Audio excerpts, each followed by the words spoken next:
他是韩国最出名的犯罪分析专家，单凭第一报案者的手势和脸部细微表情，就推断出虽然此人与凶案无关，但提交了虚假证词。警方依此线索找到一具骸骨，法医检查后确认，死者年龄至少16岁以上。虽然现场没有学生符等物证，但从未愈合的肩关节判断，很可能未满20岁。然而，这起谋杀案如此严重，但分析师老金急忙要走，因为他还有更紧要的事要处理。她是分析师老金的女儿夏冰，表面看起来阳光而乐观，又尊敬老人、有礼貌的孩子。但当她亲眼看到有人在地铁偷东西时，她不但没阻止小偷，还用手机发出警报声，帮助对方逃脱责任。注意夏冰的表情变化，可谁料天不遂人愿，3个女生很快就因护她，被警察带进了局子。也许遗传了父亲的洞察力，夏冰注意到警员戴着结婚戒指，桌上还有父亲节的礼物，她于是动情地打动警员，说自己从小与父亲相依，形容他们父女俩的生活，深深打动了民警。同时，老金回家了，按照网络视频教程认真做菜。他重要的是其实是庆祝女儿的生日，但一直到补习班结束，孩子还没出现。询问老师后，他才知道夏冰已经很久没来上课。正当老金百思不解时，派出所让他去一下。很快，父女就见面了。民警对老金说，他们在女孩打架的地方找到了几部失窃手机，但3个人都说不是他们偷的，除了夏冰，另2个都有案底。老金听了就问女儿，为什么要和这种人在一起？夏冰还没开口解释，2个女孩就伸长脖子说，是他先说要加入我们的。真的吗？我从没说过那话，手机也是他们偷的。说着说着，老金看到女儿在否认后轻抿了嘴唇，凭他的经验判断孩子撒了谎，紧接着向警方表明将全力配合调查，接着便保释了夏冰。可以看出，父亲和女儿关系不佳，因为老金常出差，很少在家，导致照顾家人的时间少。自从夏冰的妈妈去世后，他们的关系进一步恶化。这一天下班后，老金开车回家时，突然发现女儿正跟一个男孩在一起。回到家里就问他们俩是什么关系。夏冰正说是同学时，一旁的书包里突然响起消息提示音。明明夏冰刚才是带着手机进卧室的，是我手机在震动，声音是从书包里来的，是我的手机。打开书包看看，夏冰看起来有点紧张，拒绝了父亲的要求。老金突然拿下背包，迅速把包里东西全倒出，在一堆书下找到了一部黑手机。夏冰立刻解释这是朋友的，说是因为朋友他被家长检查，所以暂放他这儿。老金对女儿的解释不予理会，这反而让夏冰很不高兴，质问父亲为何不信任他。你撒谎，我怎能信你？最后老金把那部黑手机拿走了，他看到手机没设置密码，手机里除了一条诈骗短信，他一直认为是女儿干的，于是让同事帮忙查查这手机号是谁的，然后他直接回警局处理案子。没想到夏冰一直等到半夜，悄悄滑进了父亲的卧室，从抽屉偷了黑色手机，一进房就收到短信，马上找我，否则你完了。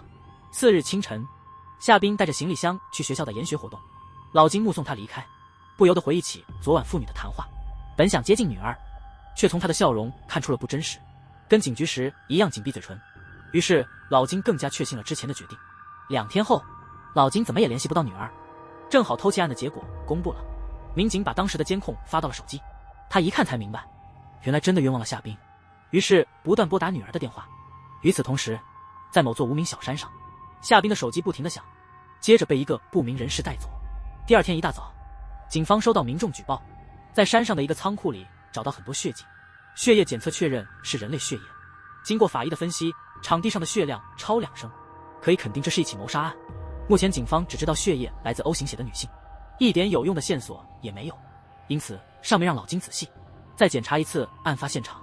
仓库其实挺小，一眼就能看到底，但由于堆满了物件，显得挺拥挤。此外，血迹附近的墙上什么也没有，仓库后面的山坡被挖了个半坑。老金很快就通过所掌握的信息推测，凶手一定是故意去仓库处理尸体的，就是说这不是初次杀人现场，因此墙上没有血迹喷溅。从失血量来看，凶手打算先肢解后埋尸。下属不懂为什么最后没埋尸，意外。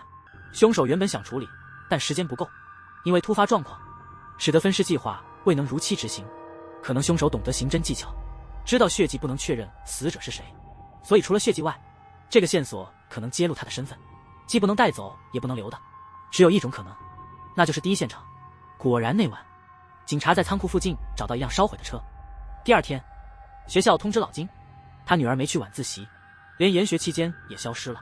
同时，警方来了电话，说找到了那辆被焚的车，显然是急着撞上了树，估计有个受害人是被撞飞的。这时候，老金开启了女儿手机的定位，显示最后一次开机的地方正是他此刻所站之处。老金一下子就懵了，夏冰为什么会来这里？不由得担心死者是不是女儿，马上要求做自己和血迹的 DNA 鉴定。同时，警方在坡下找到一根红色纤维，同事猜测有人被车撞后掉下来了。其实，夏冰没死，只是看起来很累而已。他走到斑马线边，故意停下，估算好时机，赶在红灯刚亮，冲进马路中央遭车撞。另一边 ，DNA 比对的结果已经出炉，显示死者与老金不匹配。不久后，他得知女儿被撞击送医院。听司机说是夏冰故意的那一刻，一种不祥的预感突然出现，而且定位显示女儿曾在案发地点附近。究竟是怎么回事呢？咱们下周再见。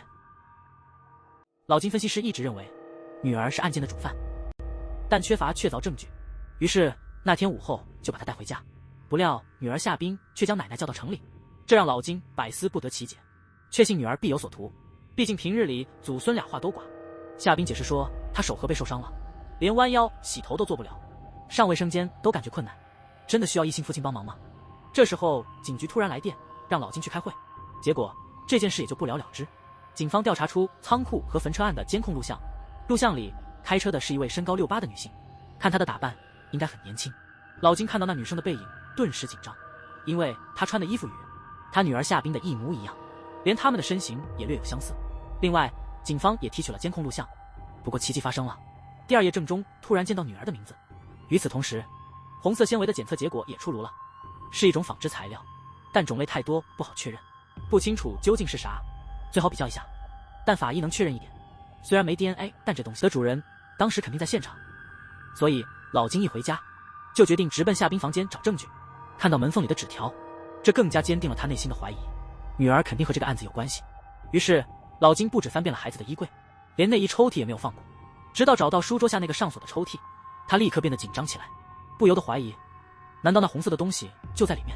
老金正想着女儿回来了，完全没想到夏冰一看到玄关的父亲的鞋子，马上察觉到平时不回家，今天这么早回来肯定有问题，于是打算去卧室看看。但是看到地上的针，他就知道父亲来过了。老金若无其事地跟夏冰打了声招呼，父女俩简短交谈几句后就要各自忙碌。他突然注意到女儿书包的挂链上挂着一个红色毛绒玩偶，一切都豁然开朗了。这红色布料不就是夏冰的挂饰吗？但这次老金没冲动，他整个脑子在想，如果女儿真的是凶手怎么办？警方下午在仓库的血迹里检出了些许利拉鲁肽，这种药一般用来治疗糖尿病，法医推断受害人很可能是成年女性，或者可能有遗传性疾病。刑侦组的队友也有了突破，他们获取了租车女孩的监控录像，这人被老金认出来了，不是他女儿夏冰，而是跟夏冰一起被抓的贼宋明雅。接着老金动用关系查到了宋明雅的信息，此人曾因诈骗被逮捕，但就是没提到糖尿病史。那晚老金打算用聊天软件找明雅，但他一周没上线了。老金多次事后在明雅关注的人里找到了用户米米，他们约定每小时20万韩元，米米才答应见面。画面一切换，老金在酒店楼下等待，一辆白色汽车停在了面前，随即一个女孩从车里走了下来。这个女孩并不陌生，正是与夏冰一同被捕的另一位女士。一个寸头男子很快从驾驶座走了下来，是因为女孩告诉他客人爽约了，两人因此简单争执了几句，然后一起坐车离开了那家酒店。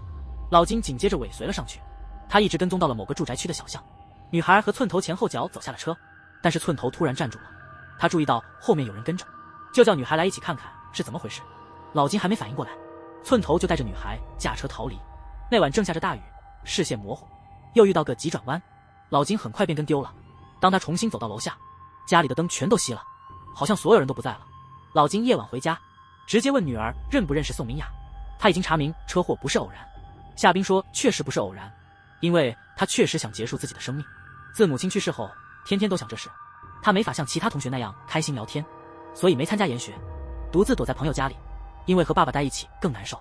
还有夏冰之前没见过明雅，除了警局那次见面，他那真诚的态度让老金开始犹豫，再加上从专业角度看女儿没有撒谎，他心里非常纠结，不确定是否该信任。与此同时，夏冰进了卧室，对着镜子抹去泪水，脸上又恢复了冷漠。第二天，警方发现宋明雅把卡里钱都取光了，队长马上把寸头带到警局审问，可是对方死活不合作。案件一度陷入僵局。老金建议先去他们住的地方搜点线索。老金和他的同事敲了租房子的那位寸头房东的门，房东说他好久没出门了，所以最近也没看到过米娅。但老金发现房东手臂有淤青，家里的鞋子也都是女性和孩子的。房东可能发现老金在打量他，于是解释说淤青是昨天不小心撞的，可是那淤青看起来至少有2天了，很可能是受到了虐待。房东其实也在暗中打量着老金，因为昨晚亲眼所见，他在门口急切地朝院子里望去。老金还未回警局，便接到了妈妈的电话，他今天要回老家了。谁知送别的竟是他女儿夏冰。奶奶走后，夏冰马上拿出手机联系了某人。同事发现了新线索，他从明雅的社交媒体上观察到，这个人好像很注意自己的体型，甚至不惜在网上买2手瘦身针，而这针子主要含利拉鲁肽，这就意味着宋明雅其实是受害者。但重案组已经在他回来的路上抓到他了。听此消息，老金立刻往审讯室赶。路上偶遇所谓的宋明雅，他仔细一看，这人不是明雅，而是波浪头的恩静。恩静向老金透露，案发那天明雅是去见夏冰的。如果你想知道事情的真相，必须同意让他出来，否则我会把你女儿跟宋明雅的事告诉大家。这番话让老金再度感到疑惑。与此同时，夏冰去了警察局，借口送爸爸衣服靠近了办公桌，碰巧看到了仓库案的资料。老金确实释放了恩静，恩静坦诚夏冰偷了明雅的黑色手机，然后他联络了一下，双方商定归还时间。案发那天明雅就过去了。老金回到办公室时，夏冰刚离开警局，他敏感地察觉到有人翻看案卷，正好是红色纺织品那页。夏冰拿出打火机点燃红色挂件，顺便把其他的也烧了。他的脸上没有表情，显得格外冷漠。老金原本有幸福的家庭，一家4口很和乐，但那天夏冰带着弟弟去玩，不料2个孩子都走失了，寻了一整天一整夜。当老金找到女儿，她浑身血迹，表情冷漠。不远的山崖下，弟弟已经无息。老金难以相信这是真的，悲痛地走到户外静静站着。正当这一刻，警察告知孩子的物品埋在土下。他一掏出来，惊诧地发现，这不就是女儿和儿子玩捉迷藏时的那块丝巾吗？难不成儿子坠崖并非偶然，而是女儿有意为之？从此以后，老金总把自己和女儿锁在房内，不断追问那天林中究竟发生什么事。激动的不小心让小夏冰受了伤，可他在妈妈面前老是一脸无辜，可怜兮兮，但面对爸爸却露出冷淡甚至挑衅的眼神，这让老金心里不禁怀疑女儿在撒谎。于是他像以前那样冲进夏冰的房间，一眼就发现书包上的针织品消失了，这更加坚定了他的猜测。于是他直接追问，你杀了宋明雅吗？夏冰一听愣了一下，随即反问爸爸，真以为弟弟是意外去世的，还是连妈妈的自杀也认为只是个意外？起初老金为了保护女儿，即使外头有人敲门也假装家里没人。一开始重案组的队长还信以为真，正准备带人离开，却见门口停着一辆车，这车正是分析师老金的。他立刻明白要查的夏冰竟是老金的女儿，因此又返回了。老金见状让女儿进屋，其余的由他来处理。但夏冰突然开了门，出其不意的让队长进屋，众人当场都惊呆了。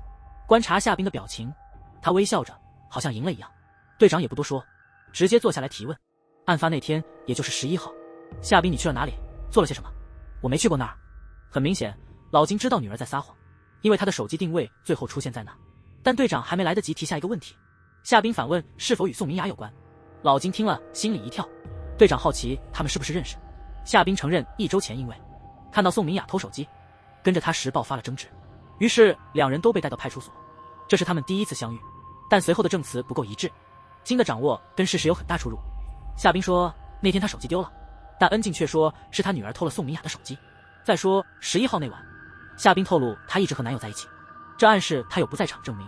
队长拿了男友的联系方式后就离开金家，他靠在车上，总感觉夏冰这孩子有点问题。虽然宋明雅确实有偷盗前科，但他的回答未免太圆滑了。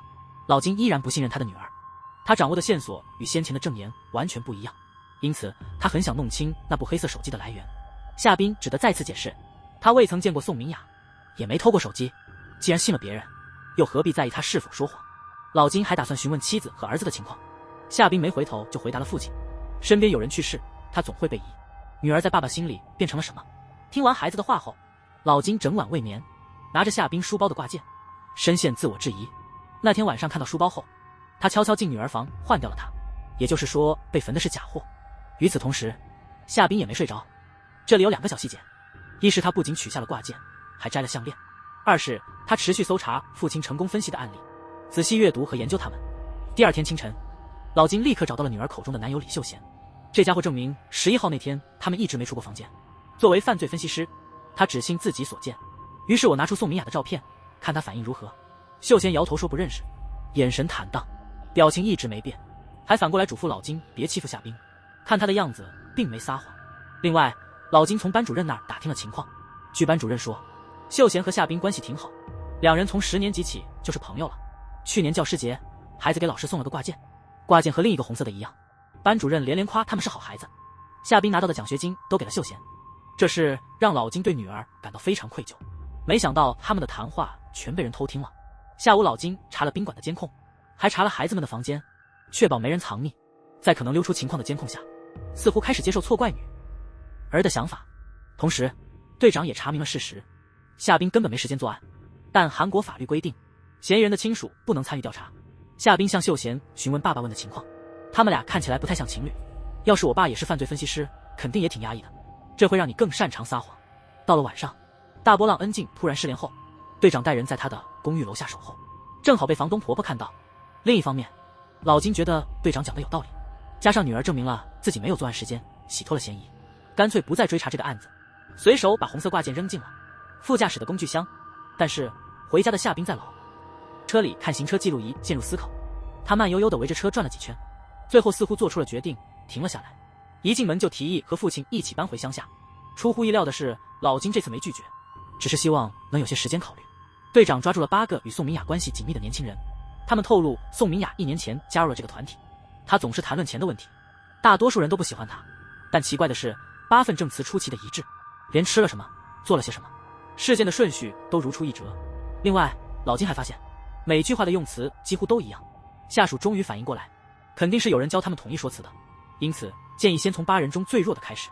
恩彩对宋明雅的负面证词修改了好几次，老金推测他们2人关系应该很近，加上表现出来的焦虑，便派老嫂子去审问。在老嫂子耐心劝导下，恩彩最终坦白是寸头只是大家躲藏的。原来寸头在团队中强迫大家与孩子进行了色彩交易。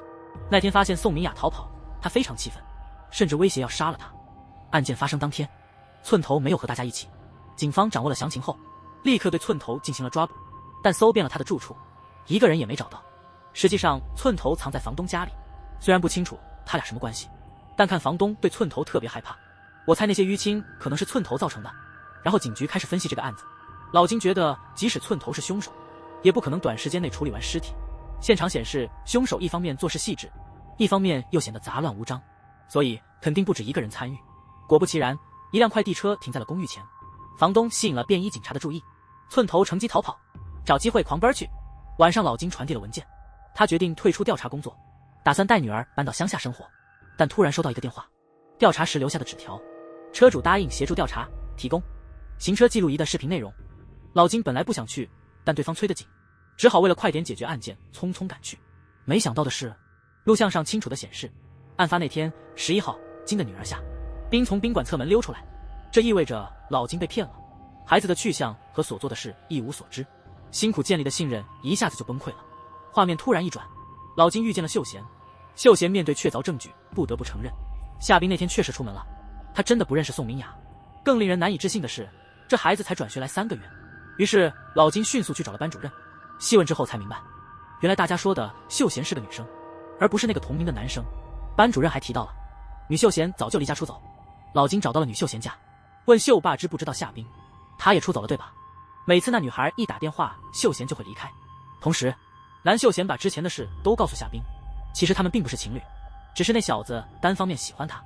当晚老金回家了，通知女儿他不考虑搬回乡下了，至少在亲手抓到真凶之前不会。夏冰似有所思地答应了父亲。进屋后，他打开了那个锁紧的抽屉，里面居然放着一大袋现金。第二天一早，夏冰请父亲送他去图书馆，然后自己先去车里等。老金突然意识到情况不妙，因为红色挂件还在副驾的工具箱里。他立刻走了出去，看到夏冰已经坐在副驾。一路上他不停观察女儿，驾车也特别小心，幸好路上没什么异常。老金看着女儿进了图书馆，赶紧检查副驾的工具箱，看到红色挂件还在，总算放心了。但他刚走开，夏冰刚走出图书馆，就冲向地铁站全速奔跑。此时寸头正被女警跟踪，恰好他要求支援时撞见夏冰。夏冰马上拿出手机发了条短信给某人。与此同时，老金把红色饰品递给法医，请他赶紧比对。同时寸头刚收短信就想跑，刚好被赶到的警察挡住了。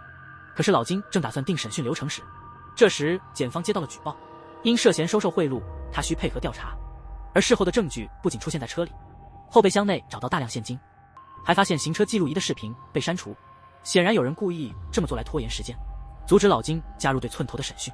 老金马上就意识到了，举报人可能是夏冰，因为下车时孩子提过祝你亲手抓住凶手。果然，老金第二天才洗脱嫌疑。寸头因缺证据被释放，见到老金时，他调侃说真是个大忙人。女警马上意识到他认识老金，寸头没解释就离开警局。他第一个见的人是夏冰。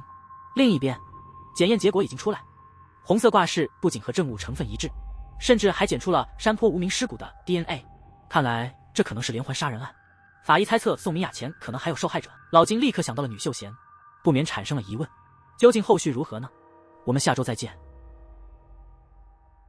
夏冰在手机里看到某晚母亲正努力挖一个大坑，甚至焦急地用手挖土，而他旁边的女秀贤已经停止呼吸了。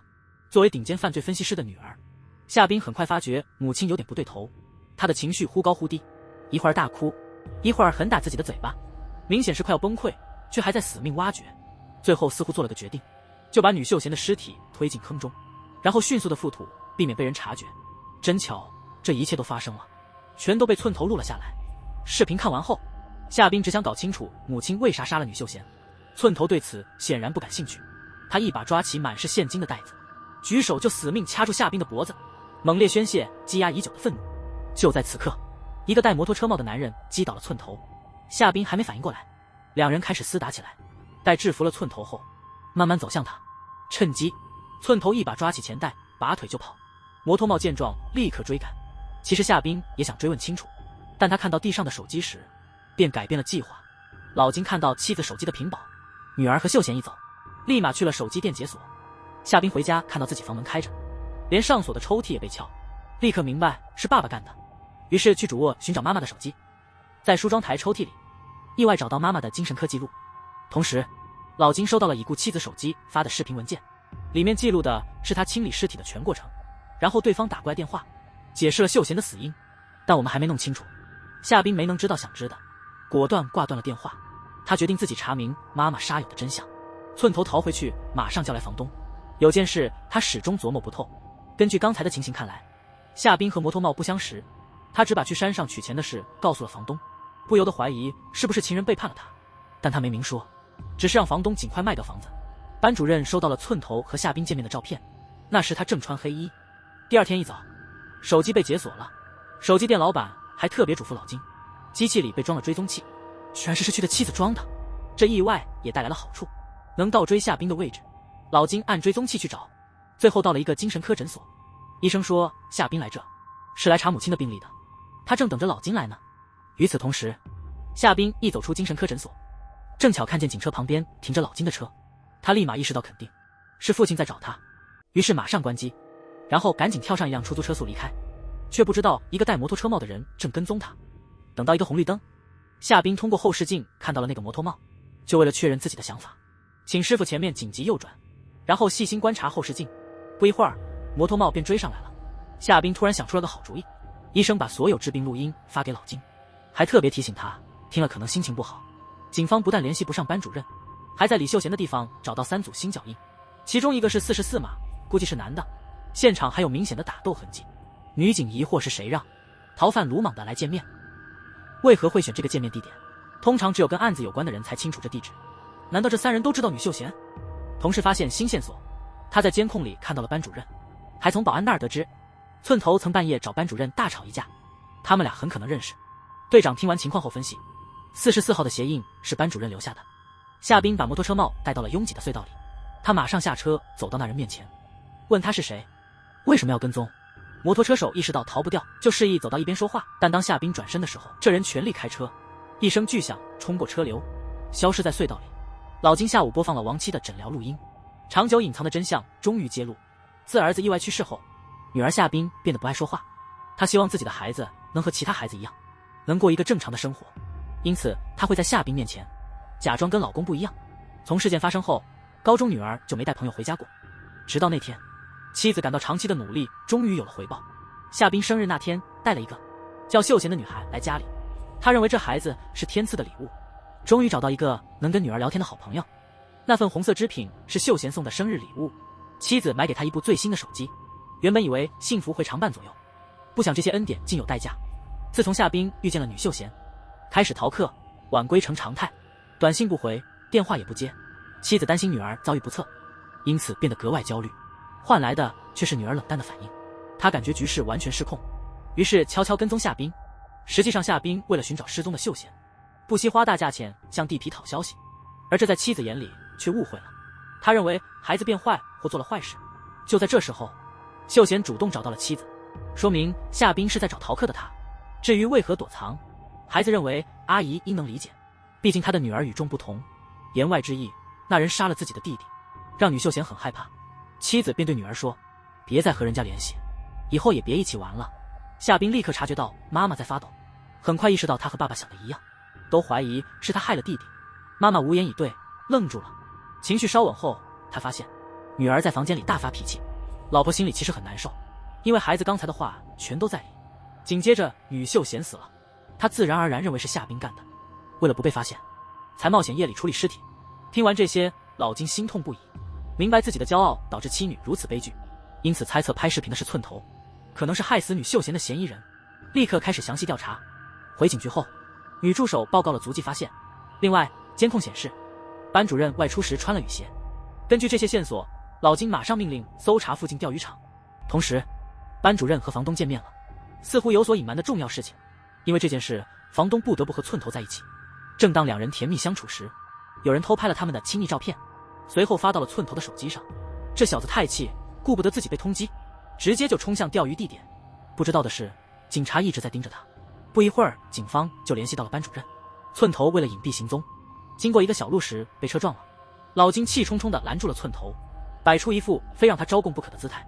寸头无奈地承认自己拍视频敲诈了亡妻，但坚称没杀人。老金从他的表情看出他没撒谎，于是愤怒地走了。警方调查发现，班主任从未去过掩埋现场，一直在钓鱼点附近，这意味着摩托帽不是他。那夜，老金打电话给了夏冰，想把妈妈的事都告诉他，还保证以后会全信女儿。明白了一切，孩子是为了替妈妈和女秀贤报仇才接近寸头，但夏冰直截了当，让父亲不要摆出那副伪善的脸，因为妈妈死那天他在场。既然你那么想死，为什么不去死呢？夏冰好奇爸爸到底说了什么，让妈妈的反应如此异常。面对女儿追问，老金只留下一句无话可说，然后匆忙离开了家，似乎真的有什么大秘密。第二天早上，重案组队长拿到了搜查令，对寸头租的地下室进行了全面搜查，并且逮捕了里面的年轻租客。老金敏感地注意到了，餐桌上摆满了小菜和盘子，但所有房间都是双层床的宿舍，并无腌菜和烹饪的设施。同时，夏冰正密切关注警方的动向，他看到寸头的地方被查就立刻逃跑，却不知道摩托帽也在暗中观察他。那人一直尾随夏冰坐的出租车，不久后，后面突然有警车示意他停车检查，摩托帽却视而不见，跟出租车右拐后才意识到是死胡同，想要掉头逃走，但已经晚了。夏冰显然察觉到有人跟踪，故意报警，目的是想借警方之手看清摩托帽的面貌。没想到，这个摩托帽竟然是个两鬓斑白的中年大叔。其实夏冰并不知道摩托帽是谁，也搞不清楚对方为何跟踪他。大叔正在找谁杀了他女儿，女儿名叫宋明雅。同时，他还提到老金和一名寸头男子关系不寻常，否则为何会放他走？在另一处，老金借口要喝水进入了房东家，他注意到厨房有很多和楼下一样的盘子，连小菜都是相同的，于是猜测房东可能会去地下室。房东闻言先是一怔，接着马上补充说大家偶尔互相帮忙，但之前他曾告诉警察没见过这些孩子，里面还有女秀贤。虽然老金已经看穿了，但他没揭穿，然后就离开了房东家。联系不上房东，寸头很着急，打小弟们电话也是没人接，他没耐心了，想回去看看。走到半路碰上了摩托帽，摩托帽告诉他老巢被警察抄了，最好还是老实回答他的问题，免得惹麻烦。到底谁杀了宋明雅？寸头坚信夏冰是凶手。关注一下摩托帽的表情，看起来松了口气。警局这边，老金开始审问恩彩，通过他的话和微表情发现，房东和寸头不太亲近，反而在和另一个男人交往。他迅速拿出手机让恩彩认人，最后证实班主任竟是房东男友。那晚，寸头强行把房东带到废弃楼，这家伙搞不懂为什么大家都认为他是凶手。还有个问题，到底谁杀了女秀贤？毕竟房东亲眼目睹夏冰妈杀人，寸头认定这肯定是班主任搞的鬼，那天警察来河边并不是来找自己，他们其实是来抓那小子的。可无论怎么问，房东死活不说。寸头气得直接掐住了他的脖子。房东一直在掩护班主任，然后他誓言，即使牺牲也要拉个垫背。接下来班主任就收到了个电话，寸头用房东的命威胁，逼他马上过来一趟。镜头切换，班主任出现在废旧大厦，寸头直接冲上去砸了一拳，但因深爱房东，便停了下来，不知这举动竟致命。另一方面，老金收到女儿消息，问他为何放走寸头。老金迅速回电话，约在自家详聊。快进门时，他想起那天的场景，原来那天夏冰妈自杀。老金像平时一样下班回家，用钥匙开门后闻到刺鼻气味，立刻冲向女儿房间，怎么摇都叫不醒夏冰。这时才看到旁边有个放了药的杯子，紧接着老金冲进客厅，把煤气关了。这时候夏冰的妈妈正坐在地上，她不懂为什么妻子会这么做。其实夏冰妈怀疑女秀贤被夏冰杀了，觉得丈夫的推测或许成立，儿子之死与女儿相关。那时候老金已经调查明白，夏冰其实没罪。对于和孩子同归于尽的行为，他特别不能理解，但也清楚妻子的严重抑郁。为了让他醒悟，才说出如果要死就自己去死的话。不知是忽然想开了，还是因为其他的原因，夏冰妈妈恳求丈夫今天的事不要告诉女儿。所以当下冰问父亲为什么放走寸头那人时，老金承认妻子杀了女秀贤，具体原因未透露。他谎言是为了躲避不必要的调查，以免影响升迁，这样他守住了对妻的承诺。老金刚离开家，摩托车手就按响了门铃，带着夏冰直奔楼顶，透露寸头藏在对面。寸头正巧想通了，他给老金打了个电话，愿意全盘托出，就算要坐几年牢也认了，不过得让老金保管好他的现金。于是他们约好在一个地点见面，但这小伙刚出门没几步就被夏冰敲昏了头。等寸头醒来时，已经被紧紧绑在椅子上了。夏冰拿着西餐刀直接刺进了他的大腿，询问他女秀贤是否是妈妈所杀。寸头害怕的连连否认，这让夏冰觉得奇怪，没杀人为何要埋尸？寸头直接说明，夏冰妈以为是夏冰干的，才会这么做。不信的话可以去问老金。得知真相的夏冰难以置信，急忙离开大楼去找父亲对峙。他走到一半突然停步，摩托帽暗中尾随他。这时班主任悄然出现，原来宋明雅的凶手正是班主任。摩托帽并非宋的父亲，而是班主任的亲父。他坦白已经布置好一切。当老金匆匆赶到荒废大厦时，警方也来到了这个地方。他刚走到约定地点，就发现寸头躺在血泊中。让他更吃惊的是，女儿夏冰就在一旁，孩子手上满是鲜血，眼里满是仇恨。老金还没弄明白情况，警察就来到了现场。于是老金先冷静观察寸头的死和现场情况，他赶紧捂住女儿的嘴，趁警察未注意从侧门溜走，焦急的驱车逃离一段，确认无人追踪后，才询问他为何与寸头同行。但夏冰只说他不愿被冤枉。警方发现膝盖和颈部的伤是由2种不同武器造成，这通常意味着有多个行凶者。旁边的女警有不同看法，认为可能是同一个凶手用了多种武器。回家后，夏冰洗掉了手上的血，突然发现脖子上的项链不见了。老金把女儿的衣服和用过的东西收起来后，又开始询问到底出了什么事。夏冰坦白他到的时候，寸头已经挂了，他没看清是谁干的。这有个重点要留意，夏冰假装自己跟踪，他想查明女秀贤的真正死因。毕竟妈妈以为是他杀人后去埋尸，因为极度自责而选择了自杀，所以揭开女秀贤之死的真相极其重要。反而爸爸在担心些什么？为啥带他离开现场呢？老金被问得哑口无言，只得把女儿的血衣和凶器临时放进书房的抽屉，然后赶回警局处理案件。不久，他来到寸头的案发现场，女警逐一报告了现有的线索。老金马上指出凶器的异常，大做分析，认为颈部是被钝器造成的伤，而膝盖上整齐的伤口应是锐器所为，断言持锐器者未必是真正的凶手。他在废弃大楼底下发现了一串精美的项链，还没好好看呢，女警忽然出现，说这是重要证据，要交给国搜科，直接装进了袋子，还推测肯定有个女凶手。同时摩托帽在处理伤口。这时候班主任来找他了，他告诉儿子寸头过世了，凶手是夏冰，他亲眼所见。另外这孩子的爸是警察，肯定不会做事不管女儿被关，因此得有备案。还有摩托帽有点担心房东会出卖儿子。夏冰那边也觉得是有蹊跷。假冒警查身份才知道宋明雅的父母已经去世。次日一早，警方报告案件进展，同事们怀疑那串项链可能属于房东，那人昨晚没回家，于是队长决定带他回来审问。老金问是否查过班主任，队长回答班主任不接电话。另外宋明雅死那天还见过这人，宋明雅跟班主任早就相识。老金一听立马冲出办公室，紧接着拦下班主任，要求配合侦查。这里有个小细节，他发现那人的钥匙链上黄色玩偶不见。老金告诉班主任寸头死了。老金明确提出宋明雅去世那天见过班主任。班主任为了岔开话题，透露昨天他见过寸头，那家伙总在捏造谣言毁他的名声。但是当二人分开时，寸头还未死亡。可寸头曾找过老金，直言不讳地说班主任知道真凶是谁，恰好凶案发生在他自杀之前，且他临死前最后一面是你。其实班主任打算用见过夏冰威胁，没想到还是小看了老金警察的正义。他不只是不担心女儿，反倒警示这话能成笔录，希望你晚上来警局详谈。另一边，摩托帽假扮宋明雅的父亲找到房东家，用几乎是威胁的手段逼问对方是谁杀了他的女儿。那天事件发生时，房东的儿子正在高烧，他只好带孩子去了医院，正好宋明雅过来取东西，所以他把事情交给了班主任处理。医院回来已经深夜，他正要喝水，突然听到了什么声音，次卧传来奇怪声音。出于好奇，我就推门进去了。一进门就看到班主任坐在不动弹的宋明雅旁边。宋明雅衣衫凌乱，感觉班主任好像累了似的，看上去像是班主任害了宋明雅。但房东没说真话，把嫌疑全推给了寸头。摩托帽对这个结果很满意。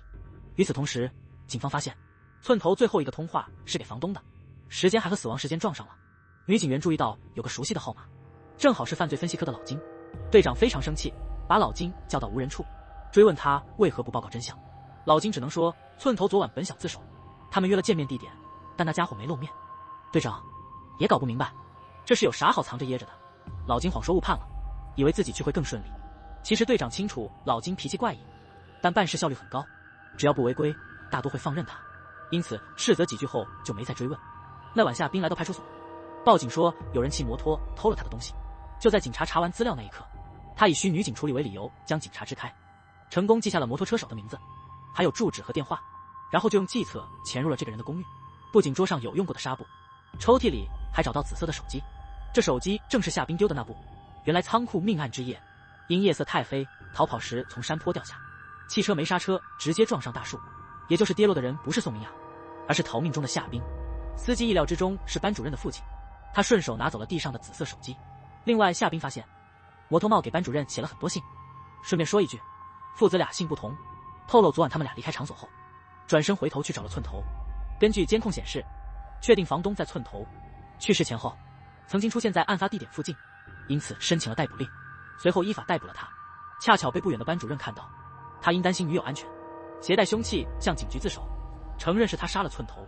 然而房东一告诉摩托帽这事，他就震惊极了。那晚摩托帽跟着夏冰，无意中看到他在寸头边上，突然传来脚步声，他赶紧逃离了现场，而脚步声是老金发出的，从6米高的楼顶跳下，重摔在沙堆上，在此过程中擦伤了。所以知道儿子犯案后，他非常震惊。另一方面，老金审查物证时，在监控里意外看到有人戴着摩托帽，这人和他女儿长得很像，加上之前看到的项链似曾相识，他赶紧回家验证心中的猜测。结果他在客厅的照片中找到了答案，物证上的项链和他亡妻的一模一样。正巧这时夏冰也回到了家，于是父女又开始对峙了。老金已经明白宋明雅死那天，女儿曾去过案发地点附近的仓库，可能是为了给母亲报仇。夏冰直言让父亲别绕弯子，你可能帮忙杀了宋明雅，不然就是目击者。一件事老金很确定，女儿故意让车撞，就为了证明自己不在现场。他一直试着站在女儿的立场，理解事情的来龙去脉，希望女儿能说出真相。什么事让你冒着被控杀人的风险？所以我觉得你是想亲手抓到凶手，然后干掉他。可夏冰还是不想告诉他爸。谁知老金一掏出手机摔桌上，露出决心。夏冰看了反而笑了，如果你动作不如我快，我必定不惜一切找出凶手并杀了他。画面一转，老金收了条短信，正是夏冰盯着的寸头照片。紧跟着对方来电，要求1天内释放班主任，否则他的女儿只有死路一条。那么接下来将发生什么呢？我们下周见。